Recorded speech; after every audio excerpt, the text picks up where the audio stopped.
Bueno, yo quería avanzar un poco por lo que se espera, las proyecciones, aunque con toda la cautela del mundo. Yo suelo, cada vez que hablo de proyecciones, cuento una anécdota personal, que yo creo que ya se la contaba algún compañero. ¿Más alto? Vale. Los que trabajamos en proyectar cosas a futuro, pues nos dan mucho miedo porque lo que realmente calculamos son probabilidades de ocurrencia de algo, ¿vale? Entonces, por ejemplo, yo cuento la anécdota de una amiga mía que recogió un gatito naranja de estos que son más malos que un demonio, pequeñito, y me llamó para ver cómo estaba de salud el gato y demás. Y cuando yo entré en su casa, vi que tenía una repisa muy bien puesta ahí en su salón, con un jarrón muy bonito, y le pregunté, ¿tú le tienes mucho cariño a ese jarrón? Y me dice, sí, porque me lo regaló mi madre, lo tengo ahí, vamos, presidiendo el salón. Y yo digo, pues, átalo con una cuerda o algo, como tienes, y además viéndolo nervioso, lo más probable es que el jarrón algún día vaya al suelo. Pasaron 5 años, estábamos en pandemia, me acuerdo, y me llama y me dice, no sabes lo que ha pasado. Y claro, yo asustado porque ella acababa de tener una hija, y yo digo, no me digas que la niña ha cogido el COVID. Y me dice, no, el gato ha roto el jarrón. Digo, vale, entraba dentro de lo probable. Igual el gato se hubiera muerto y nunca hubiera roto el jarrón. Pero sí es cierto que si hay algo que tiene mucha más probabilidad de ocurrir que de no ocurrir, lo más normal es que ocurra. Entonces eso es lo que hacemos cuando hacemos proyecciones.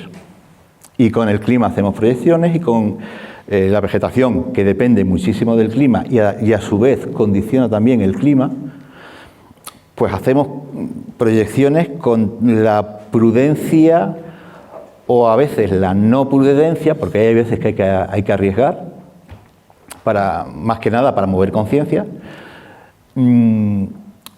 pues que comentaba Isa antes, ¿no? Que decir, es que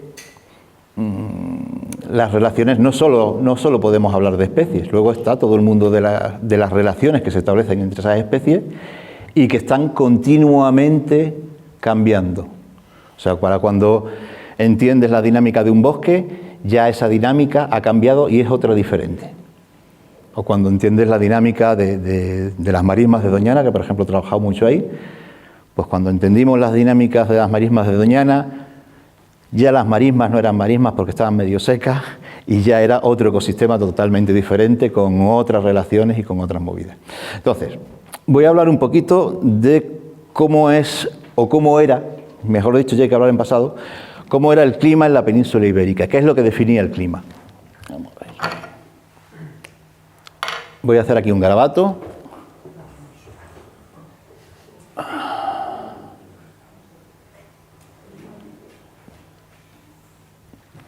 Aproximadamente la península ibérica.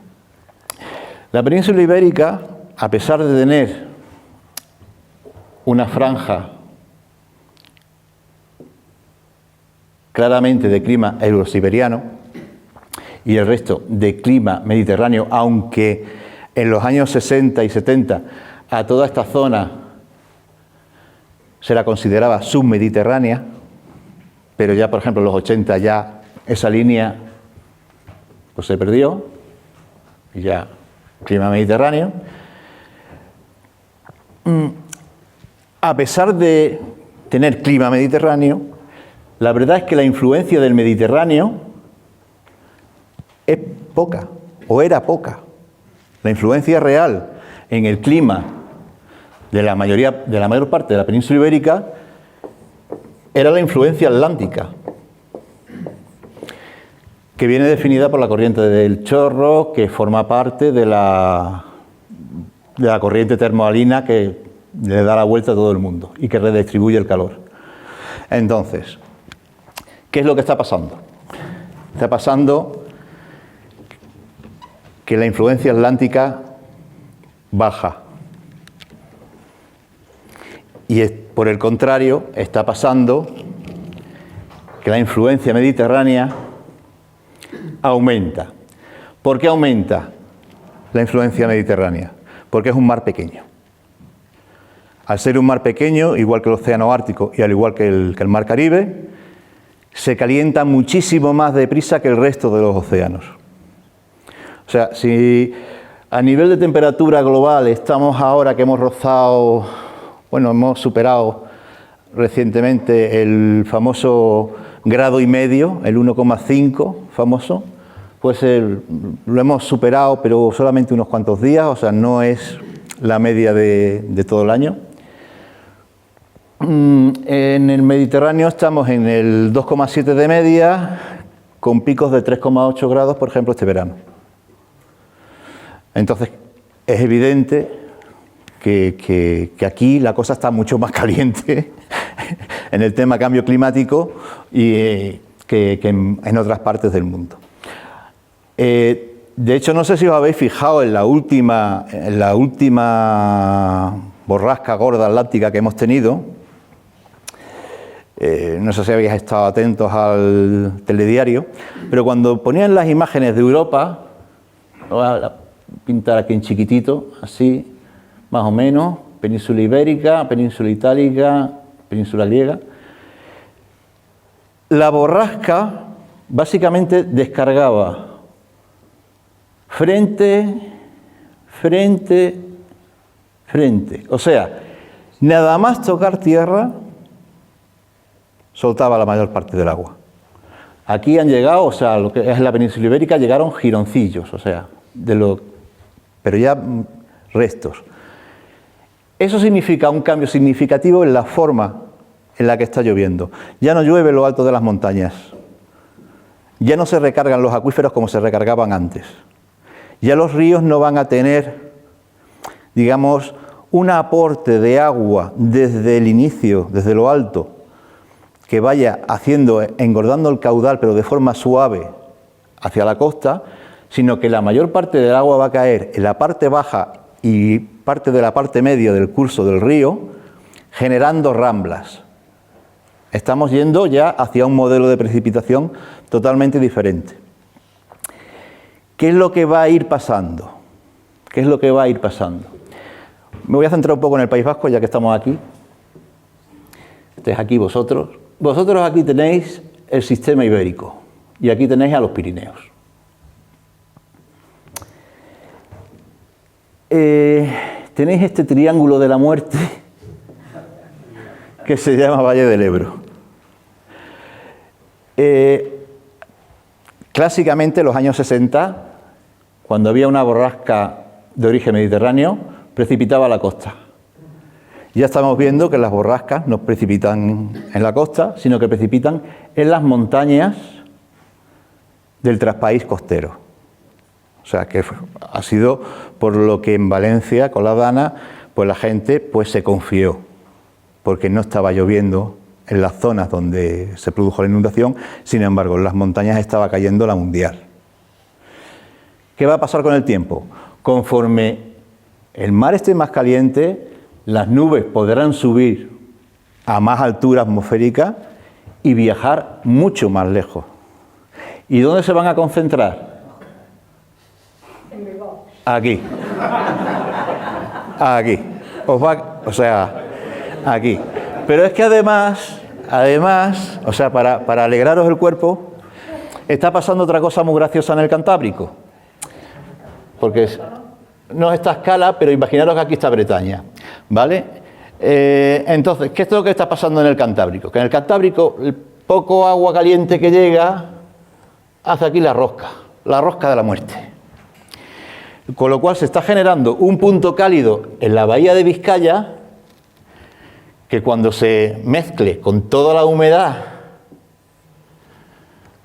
que va a venir del Mediterráneo, pues os va a dejar un clima tropical hiperhúmedo precioso. O sea, aguacates de Bilbao, los mejores del mundo. O sea, eso es más o menos la proyección que se espera. Y lo que pasa es que tenemos un problemilla. Y el problemilla es que, como la ciencia es conservadora, pues somos un poco rácanos a la hora de meter factores. Y vamos metiendo factores que tengamos muy trillados. Entonces, factores que tenemos muy trillados y que tenemos casi todos los datos y demás, emisiones. Entonces, metemos solamente datos de emisiones de CO2, de óxidos de nitrógeno, de óxidos de azufre, de gases de efecto invernadero en general. Pero, sin embargo, no metemos, por ejemplo, pues otras partículas azufradas, partículas fosforadas, que hacen el efecto contrario, hacen efecto espejo, hacen un efecto albedo, o sea, reflejan energía, en vez de acumularla. Este año, Hansen, que es el padre de la climatología moderna, pues nos ha pegado el chaparrón con un artículo en el que demuestra que la peor de nuestras previsiones, o la peor de las previsiones que habíamos hecho para 2100, que era que en 2100 alcanzaríamos pues 8,5 vatios por metro cuadrado más con respecto a lo que era la irradiación preindustrial, pues bueno, eso lo tenemos ya. O sea, no es para 2100, es para 2025. O sea, de hecho fue para 2023. Con esto quiero decir que el cambio climático no es que vaya rápido, es que va vertiginoso. Va a una velocidad mortal de necesidad. Es como las balas. O sea, las balas, yo sé si yo te tiro una bala así, pues no te mato. Pero como la bala, yo le dé velocidad a la bala, te fastidio bien. Y ese es el gran problema que tenemos todos los seres vivos ahora mismo en este planeta. Y es que se está superando con muchísimo, la capacidad de adaptación que tienen todas las especies, especialmente la vegetación, para adaptarse a los cambios ambientales. Y nosotros dependemos de la vegetación. Es más, lo previsto es que va a haber un cambio, aquí mucho rotulador, pero el borrador... No, aquí lo que hace falta es algo para borrar.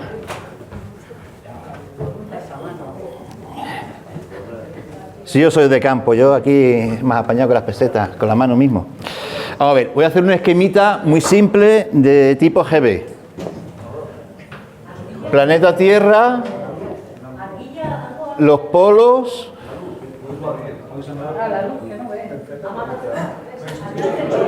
Sí.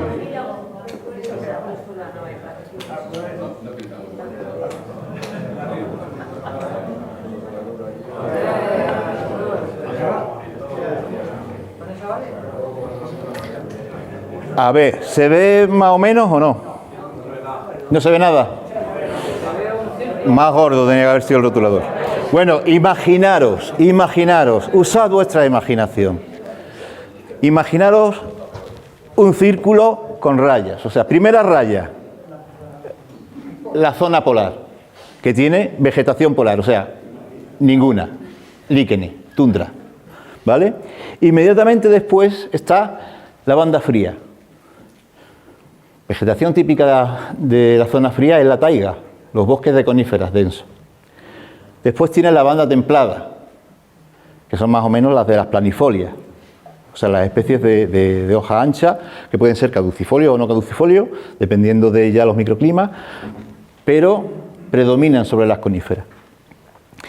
Después tenemos estas famosas zonas que son las divertidas, que son las intertropicales o las subtropicales, perdón, donde puedes tener de todo. Ahí cabe de todo.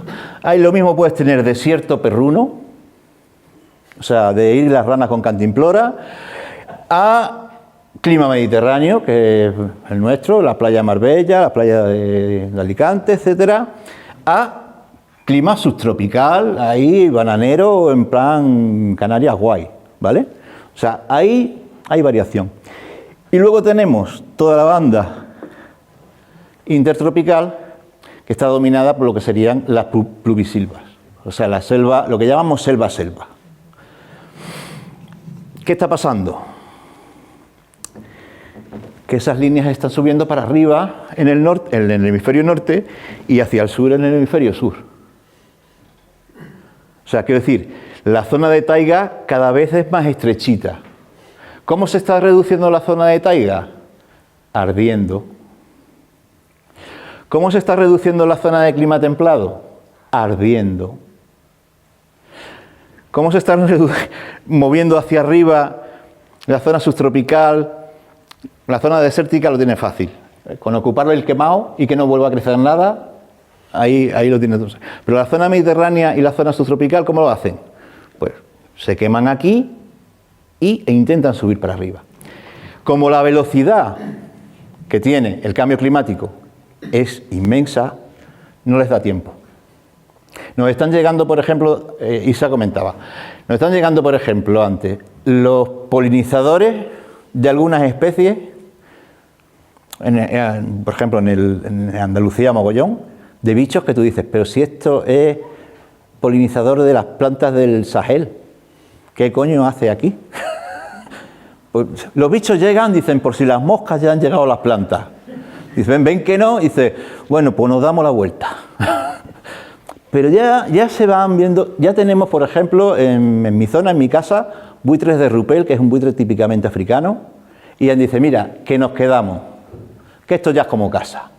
Y yo digo, bueno, la dinámica de los ecosistemas, que se viene llamando. Entonces, problema que tenemos dos problemas gordos. Uno es la conservación clásica. ¿Por qué? Porque si nos empeñamos en conservar los ecosistemas que hemos conocido típicos del Holoceno, seguramente nos estrellaremos, fracasaremos, porque quien manda es el clima. O sea, aún así hay que hacerlo. Aún así hay que hacerlo porque tenemos que intentar conservar cuanta mayor biodiversidad podamos, mejor. Pero que sepamos que va a ser muchas veces un esfuerzo en vano. Tendremos que escoger los mejores sitios, tendremos que escoger o tendremos que tener criterios o pedirle a la administración, los científicos y la gente que nos dedicamos a esto, pedirle a la administración que tenga unos criterios mucho más científicos y menos crematísticos de los que tiene a la hora de establecer espacios naturales protegidos. O sea, no me sirve de nada decir, aquí vamos a hacer un parque nacional, porque lo han pedido los ayuntamientos lo han pedido porque tú le vas a dar dinerito. Y es cierto que sí, que tiene valores para ser un parque nacional, pero sabes que a la larga todo lo que quieres conservar ahí no se va a conservar. O sea, y a la larga, el a la larga es muy indeterminado, a la larga puede ser bastante a la corta. O sea, quiero decir, no es que queramos conservarlo 100 años más, no, es que a lo mejor dentro de 25 años nos tenemos que olvidar de ello.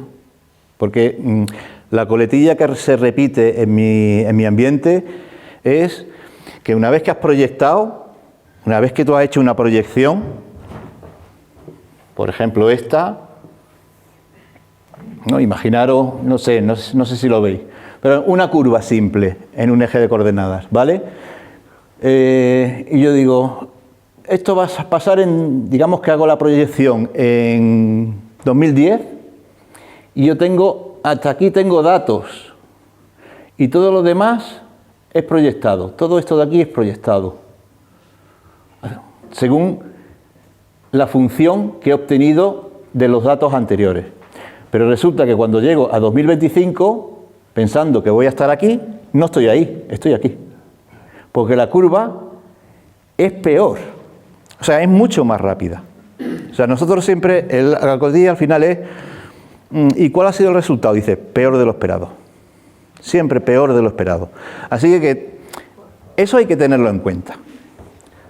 O sea, en base a esto, o sea, en base a que podemos, o sea, eso de que el cambio climático lo van a ver nuestros nietos, que se decía hace muy poco se decía eso de lo van a ver nuestros nietos, ya no es, después pasó a, lo van a ver, eso lo verán nuestros hijos, digo, no, eso lo vamos a sufrir nosotros de jubilados.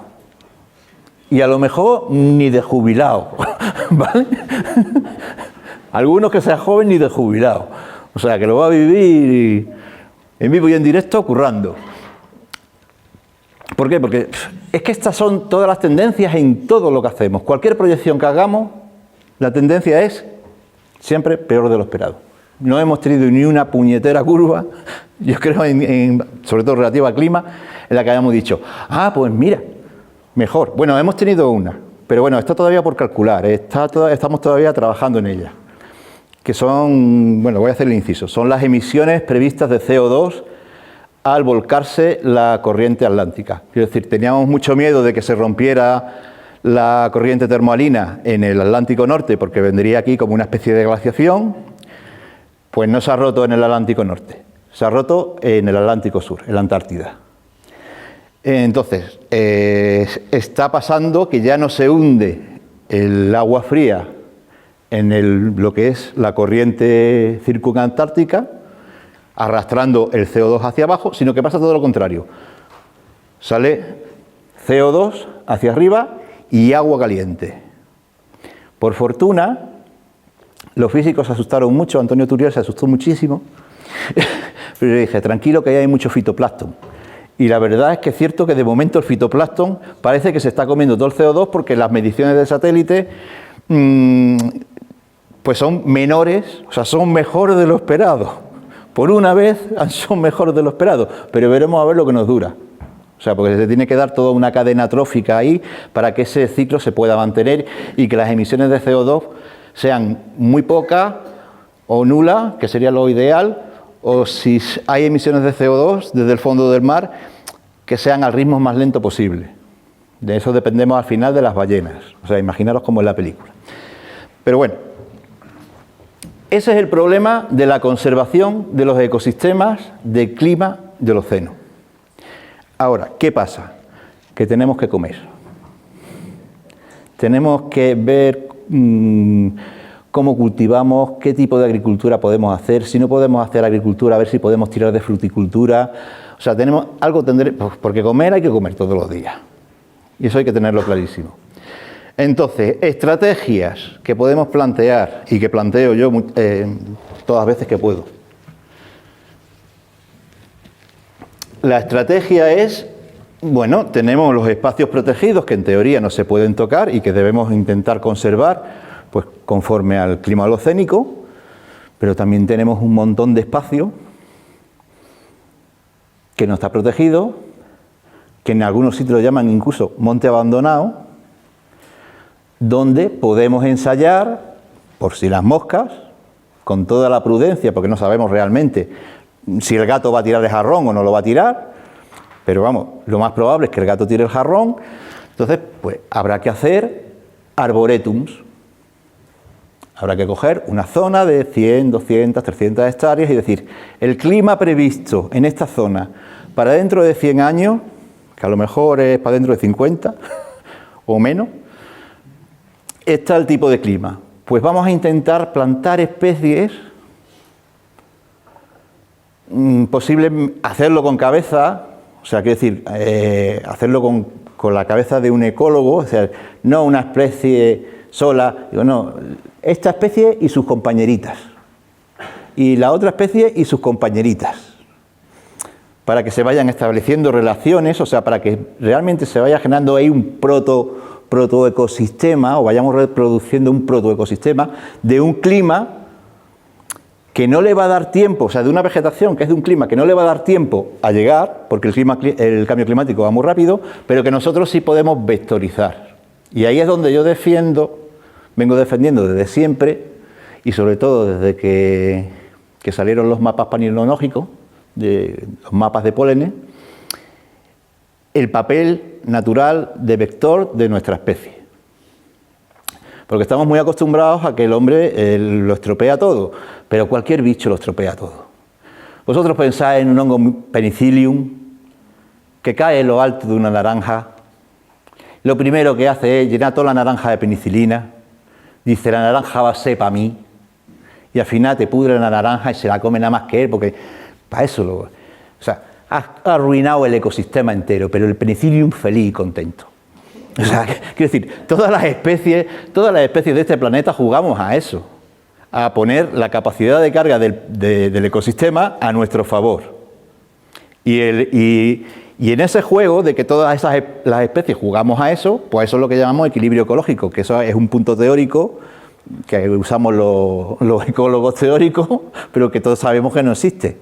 Digo, si todo funcionara, si todo fuera ideal, el equilibrio ecológico estaría aquí, pero nunca está ahí. Siempre hay una perturbación, siempre pasa algo para que no esté ahí, ¿vale?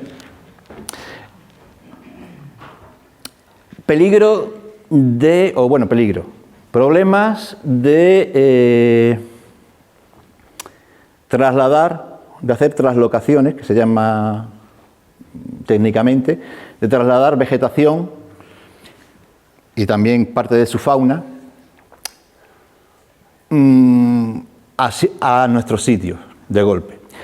Pues si no tenemos cuidado podemos generar un problema. Por eso yo planteo el tema de los arboretum, o sea, de hacerlo en plan jardín. O sea, vamos a hacerlo de forma controlada, vamos a intentar que no se nos escapen las especies, vamos a intentar hacerlo bien, porque sabemos cómo lo hemos hecho mal. Entonces vamos a aprovechar todas las experiencias que hemos tenido, de todas las veces que la hemos cagado, para ahora intentar cagarla lo menos posible, porque cagarla la vamos a cagar, quiero decir, somos humanos. O sea, perfecto no nos va a salir, pero vamos a intentar hacerlo lo mejor posible. Pero sí que es una opción para conservar biodiversidad, sobre todo para toda aquella biodiversidad que tenga un accidente geográfico insalvable. Por ejemplo, el Mediterráneo.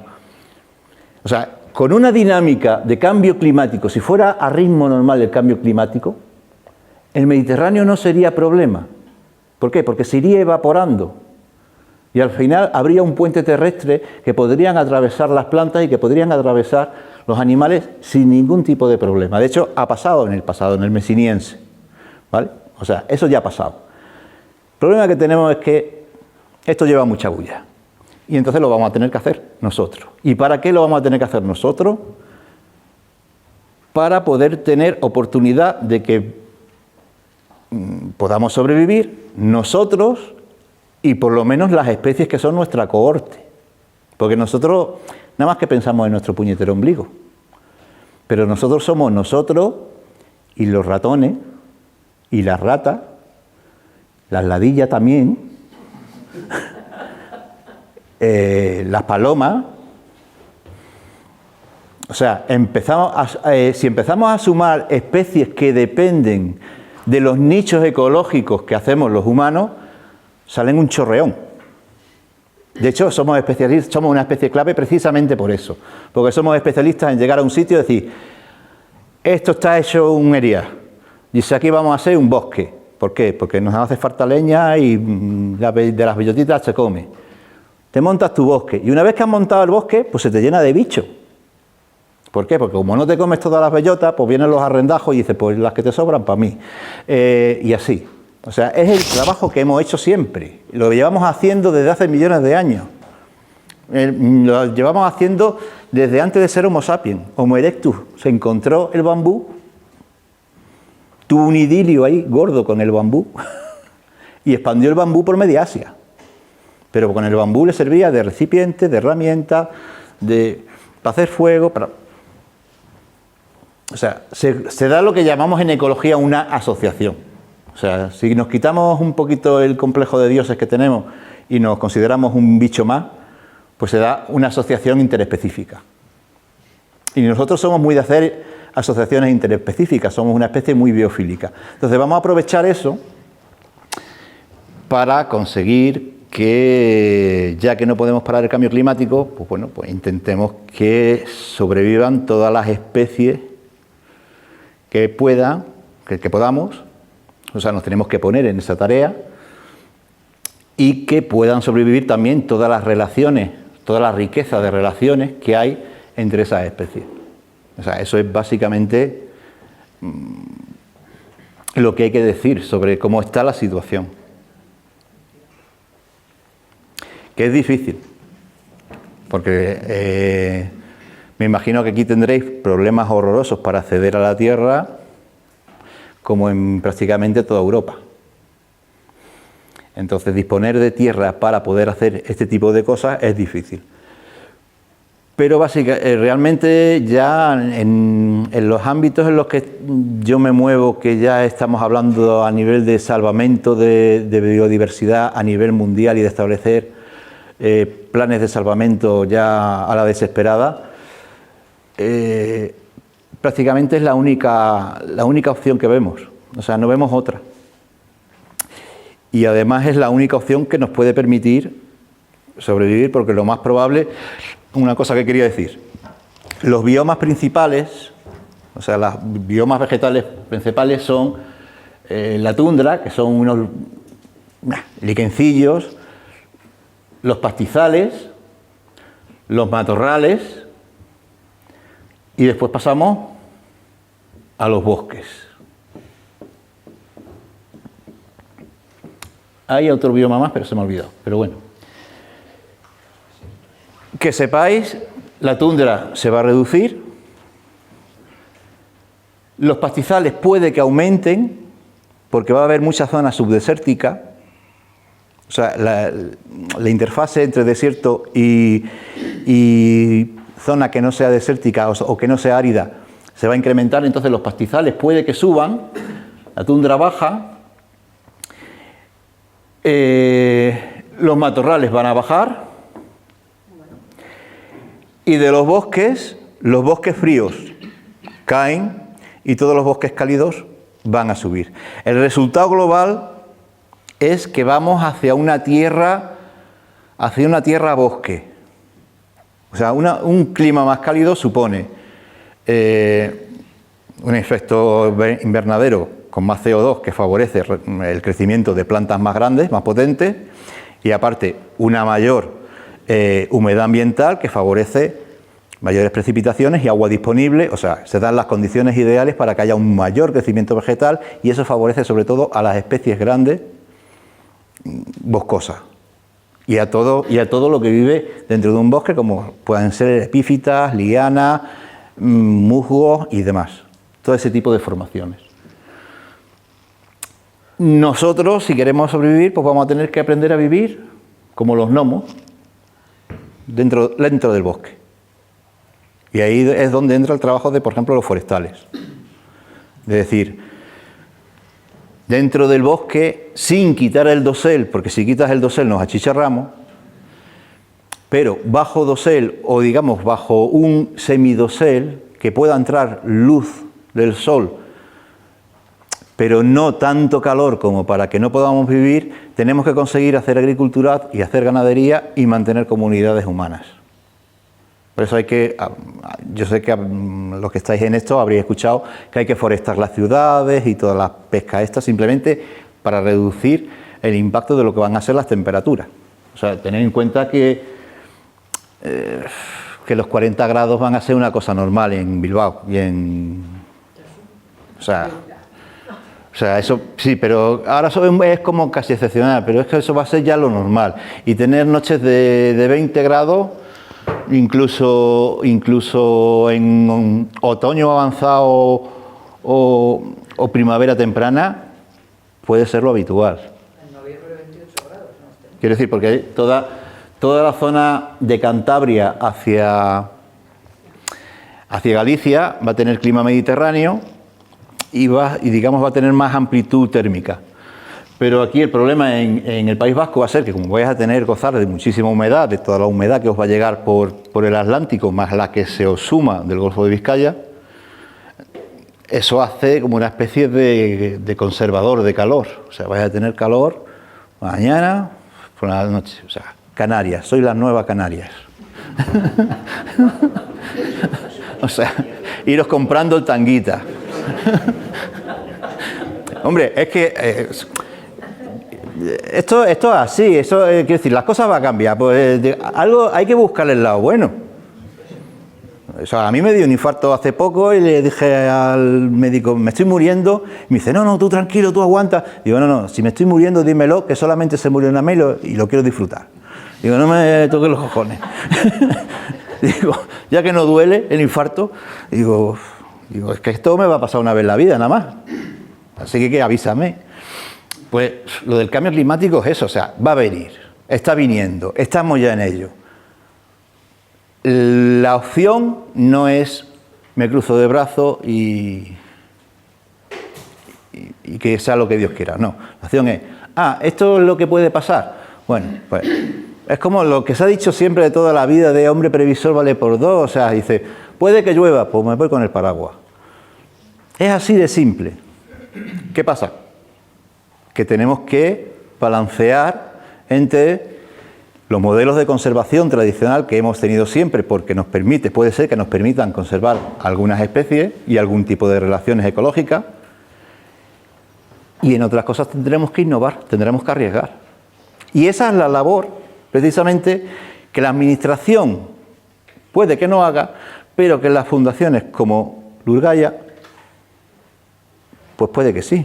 O que empresas como, por ejemplo, la de Óscar, puedan decir, vale, para terrenos súper degradados, en vez de restituir un bosque o un tipo de vegetación que sé que no va a durar, digo, voy a intentar subir 10 grados de latitud. ¿Qué vegetación tengo 10 grados de latitud más al sur? Y subirla. Eso sí, otra cosa importante, a nivel de genética, que eso le gustará a Isa. Una de las cosas importantes en conservación tradicional, que también estamos hablando muchísimo con Valladares, que es el que dirige el CSIC en Madrid, de ecología, es el tema de, como tenemos masas forestales, porque yo casi llamarlo bosques es muy... Hasta que no tengamos una definición de bosque buena es complicado. Tenemos masas forestales muy fraccionadas.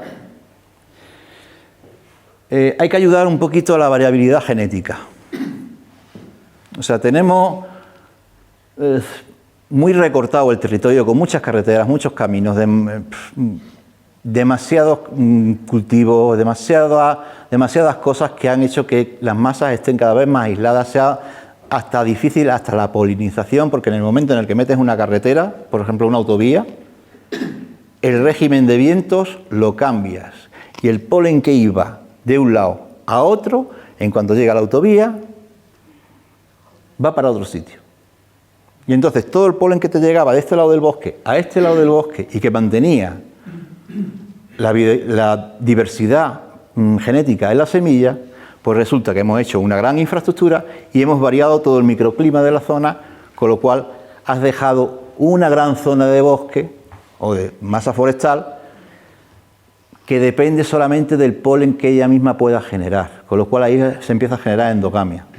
Aquí lo que podemos hacer, o lo que se está proponiendo que hacer, es mejoras genéticas con la misma especie, pero obtenida la semilla de sitios más al sur, porque sabemos que los individuos que están, por ejemplo, en Cáceres, pues están más adaptados a unas temperaturas más altas y unos rangos de temperatura más altos, y puedan ayudar a las encinas de Cáceres, pueden ayudar a las encinas del País Vasco a soportar mejor pues el cambio de temperatura. O sea, porque quiero decir, además eso es optativo, ahí hay poco error, porque son genes. Si a la planta le viene bien, el gen se activa y funcionará, y si a la planta no le viene bien, pues el gen se quedará inactivo y lo tiene ahí en la memoria genética, pero sin funcionar. O sea que esa es una forma bastante poco invasiva o poco peligrosa de intentar ayudar a la vegetación. Por último, y ya para terminar, hablando de lo del bosque, porque ya vamos a dejar de hablar de tristezas, porque todo esto es muy triste.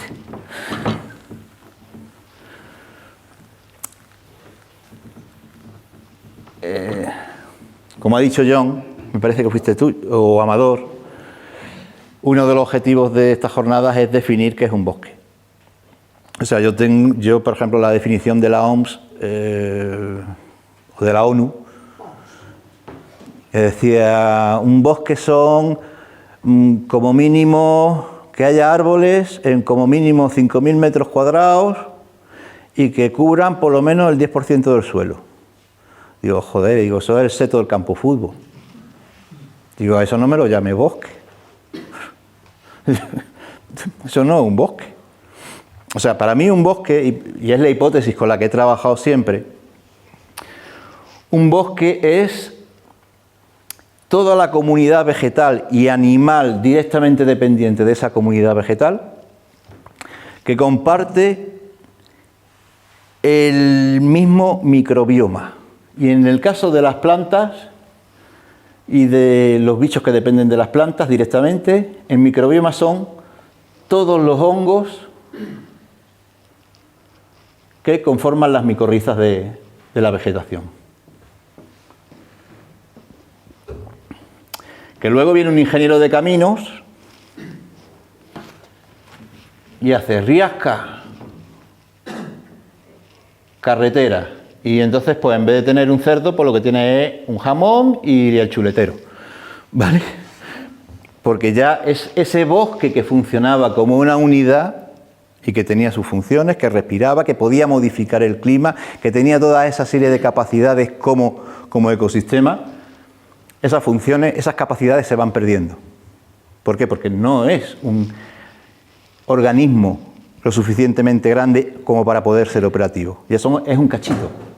Por eso hablo de masas, muchas veces de masas forestales, porque tenemos cachitos de bosque, tenemos el cerdo troceado, en vez de una entidad conectada, interconectada, que pueda funcionar al unísono y que pueda responder en función de las circunstancias como hacen los bosques. Quiero decir, cuando hay incendios, en Sierra Bermeja hay incendios cada 20 años, porque los pinos lo deciden, básicamente, o porque los hongos que dominan a los pinos los deciden, que no se sabe quién es lo que decide. Ahí habitualmente lo que hay es un momento en el que los pinos adultos ya no logran soportar la sequía, ya tienen, en Sierra Bermeja tienen además el problema de que acumulan demasiados metales pesados, y entonces, bueno, dicen, es hora de la siguiente generación. La primera chispa que llegue, buena es. Y entonces arde todo lo que es la capa aérea, pero le metes el estrodo al tocón y las raíces están vivas. ¿Y por qué están vivas las raíces de los pinos? Que eso fue una cosa que a un forestal de Lourizán lo volvió loco, a José Antonio Vega. Y digo, pues no sé, pero la verdad es que aquí la pimpollada, mira que esta zona es seca, la pimpollada sale sola y tira para adelante. Y tú has visto cómo es el suelo, agua no tiene. O sea, de alguna forma los pimpollos de pino tiran para adelante. Después, investigando, pues descubrimos que los pimpollos, o sea, que estas raíces que estaban vivas mantenían los micelios de los hongos, y los micelios de los hongos se conectaban con las raicillas de los pimpollillos, y entonces la raíz del árbol que quemó su copa, pues alimenta a los árboles pequeños. Hemos llegado a medir, eso lo medimos y llegaban hasta 5 o 6 años. Luego nos cortaron el grifo, entonces no pudimos medir más. Pero bueno, de 5 o 6 años duran vivas las raíces de los pinos que se queman. De los Pinus pinastera cutiscuama, allí en Sierra Bermeja, 5 añitos vivas duran. Que es tiempo suficiente para que el pimpollo ya desarrolle una raíz un poquito medio decente. Bueno, esto lo dejo ahí en el aire para el posible debate que tengamos después sobre a qué vamos a llamar un bosque. O sea, para mí un bosque es toda la comunidad vegetal que comparte ese microbioma. Igual que cuando nosotros decimos ¿qué somos nosotros? Bueno, nosotros somos nosotros y tenemos nuestro microbioma. Y no soy otra persona porque su microbioma básicamente es distinto. Es más, los mellizos, los gemelos, empiezan a diferenciarse nada más nacer porque su microbioma se va diferenciando. O sea, la vida juega a no repetirse, a Y eso, vamos, os lo dejo ahí como propuesta para el debate que tenemos posterior. Se acabó. ¿Alguna preguntilla? Venga, venga.